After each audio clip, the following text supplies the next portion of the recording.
Yo, what's good, Spirit Squad? It's your boy Dre, and today we're going to talk about a whole new archetype that has honestly nothing to do with spirits. We're going to be talking about 4 and 5 color elementals, and this is going to be the hottest new tribal deck that's out thanks to Modern Horizons 2. So, for anybody who's not aware, these are going to be either 4 or 5 color elemental based shells that are all looking to do the same thing. You play a bunch of free elementals with Ephemerate. You get to keep the elementals that you played for free for only 1 mana instead of their natural 4 and 5 costs, and then you just get to generate card advantage until your opponent is dead. So that's basically the way that these decks work, except there's multiple versions of them, they're all very cool, and they all do a bunch of sweet things. So let's talk about exactly what each of these decks does, how they all work, and why you should be playing them. So first let's talk about what all of these shells have in common. The first thing you'll notice is that each of these decks will contain the card Ephemerate, which is just for 1 white, you get to blink any of your creatures, and that includes creatures that you've evoked onto the battlefield for free. So when you get to do that combination of things, you'll get to evoke your creature, have its enter the battlefield trigger happen, ephemerate your thing that you just played for free, trigger it again, and then you get to keep the creature. So it's a super sweet interaction for just 1 mana. And the rebound on Ephemerate lets you do your cool thing again. So if you're playing against some kind of creature deck, for example, you get to evoke your Solitude for 0 mana, exile their thing, ephemerate your Solitude. Solitude will come back onto the battlefield, you exile another thing, and then you get to rebound the Ephemerate. And this will go ahead and bring your Solitude back, letting you exile a 3rd thing. So against creature decks, for just 1 mana, the combination of Solitude plus Ephemerate gives you a 3/2 lifelinker that exiled 3 of your opponent's creatures. It is an absolutely wild combination of things to be doing. And all of these shells are going to be doing exactly that.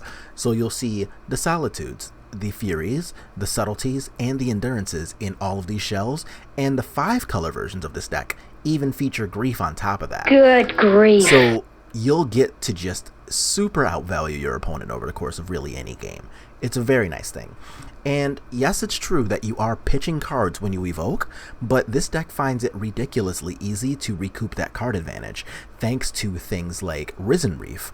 And you have a companion, you get to play Kahira. So instead of having to pitch one of your 7 cards, you're really getting to pitch one of your 8 cards in these decks, because with a companion, you're just always starting with 8 cards in your hand, effectively.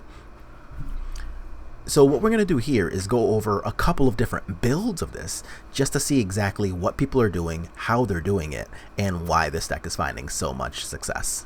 So the first list we'll go here is going to be by a pilot named Arsenic, and we'll see that Arsenic here has a 5 color build of elementals that is featuring both Smoke Braider, so you have additional mana to power out your elementals at full cost easily, and Horde of Notions, which is a 5 color elemental lord, which is important for 2 reasons. A, just paying 5 mana to get any of your elementals out of your graveyard is a super sweet ability to have access to. So if you evoke your creatures, they go to the graveyard, then Horde of Notions can pay 5 mana to rebuy those creatures. And never mind Horde of Notion just being a 5/5 on its own, you just get to have all of your sweet creatures at your disposal whenever you need to. And Smoke Braider is a great way to make sure that you have the mana to do all of your things. So this is going to be one really nice way to play the shell. Also, you'll notice that Arsenic is playing 4 copies of Chalice of the Void in the main. So this is going to help them getting around things like Teamer Rhinos. It's going to help them get around things like Living End. And when you're playing with a deck like Elementals against something like, say, Prowess, you get to put Chalice of the Void on 1, and the only card out of your deck that really bodies is Ephemerate, because you have 4 copies of Cavern of Souls to get around it with, say, your Flamekin Harbingers. You don't care as much because your Caverns are going to make sure you don't get bodied by your own Chalice, but sometimes that card is just game over against a lot of these aggressive decks. So there's a lot of really good built-in synergy to these elemental decks that can help you get around basically whatever strategy your opponent is trying to do. The next build we'll go over is going to be a 5-color elemental list, and this is going to be by Bill Sive.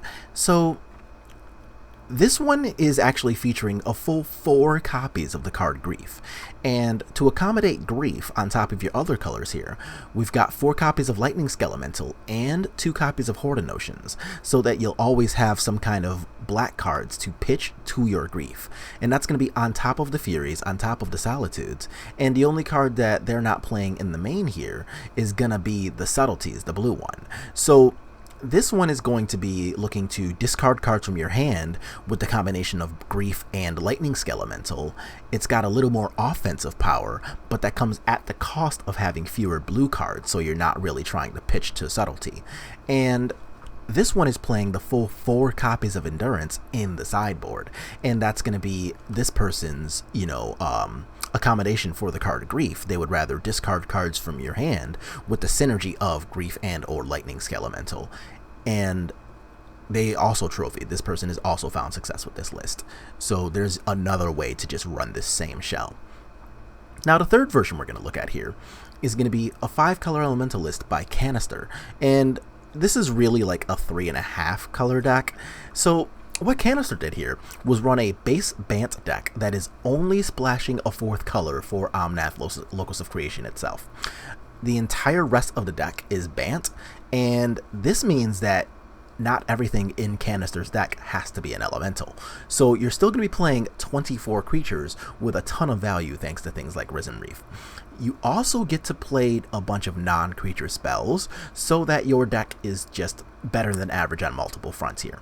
So Canister opted to play Utopia Sprawl, Teferi Time Raveler, and Eladamri's Call, and each of these cards is going to be really great in the meta right now for a different reason. So Utopia Sprawl, of course, is going to be able to get you up to your 3 mana on turn 2, and this will ensure that this build has access to Risen Reef on turn 2. That means that you're going to be able to generate your card advantages much faster than any other build that we've seen so far. And once the ball gets rolling, it's very hard to stop 4 and 5 color elementals from doing its thing. Also, you just get to fix your colors. Like, you're playing a 3-color deck that has things like fetch lands and triomes, and your mana is just always perfect. And Utopia Sprawl is just another way to make sure that's even easier. Now, Teferi Time Raveler, this card's always pretty busted, but in a meta that's containing decks like Living End with Cascade, and Temur Rhinos also with Cascade, a bunch of different control shells, and Blue-Red Elementals, which both plays huge creatures and the card Counterspell, Teferi Time Raveler is in a really great spot in the meta right now, so kudos to him for making sure to find that card available to himself, especially with 2 mana, or on turn 2 rather, because you get to Utopia Sprawl turn 1, turn 2 you can play Teferi Time Raveler, and that really does shut down a whole lot of the decks in the meta right now. So that's going to be yet another sweet piece of synergy that this deck has access to. And also Eladamri's Call. So Eladamri's Call helps to get you any creature out of your deck, and that means 2 things. A, you get to just look for your removal spell by finding Solitude. You look for your counter spell by finding Subtlety. You get to find extra card advantage by looking for either Risen Reef or Muldrifter, which this deck is playing 3 of, but so far, none of the other shells we've been looking at have been playing at all. You get to find your Omnath in case you need access to life gain. You get to find your 1 of Endurance in case your opponent is playing some silly graveyard deck that you don't really want to deal with. The Eladamri's Call is only a 2 of, but it's a ridiculously powerful 2 of in this shell. Just basically demonic tutor for whatever you need. And as always, this deck gets to play Kira as well, so you get to just do a whole bunch of crazy card advantage things. You have a companion, you have Teferis, you have early mana, you have card advantage using Risen Reef and or Muldrifter, and this deck still gets to play the same kind of Ephemerate game that all of the other ones get to do as well.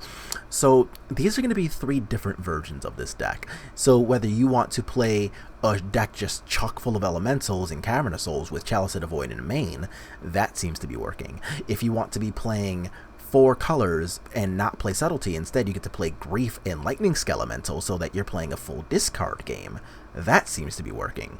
If you want to be playing basically a Bant Flash deck that has access to Teferi Time Raveler and Eladamri's Call so that you have a toolbox solution, that seems to be working. Everything seems to be working with this Elementals deck. Everybody work, work, work, work. So that's going to be my argument for why you should be playing this, because as we see, each of these players has trophied with their different variants of this deck. So if you want to be winning, Magic is great when you're able to cast free spells, and Elementals is basically free spell deck right now. So whichever build of this you're looking to take advantage of, that's going to be something you have access to. So what if I were to play Elementals, would I choose to do with the archetype? I think my answer here is going to be, well, I'm going to play it the most like Spirits that I can, which is probably a surprise to absolutely no one. What I mean by that is that I'm going to be playing with a list like this, and as you'll see, there's just a giant pile of creatures, and of course the staple for Ephemerates, because that should just be in this shell all the time. But we'll notice that we have a few things going on here.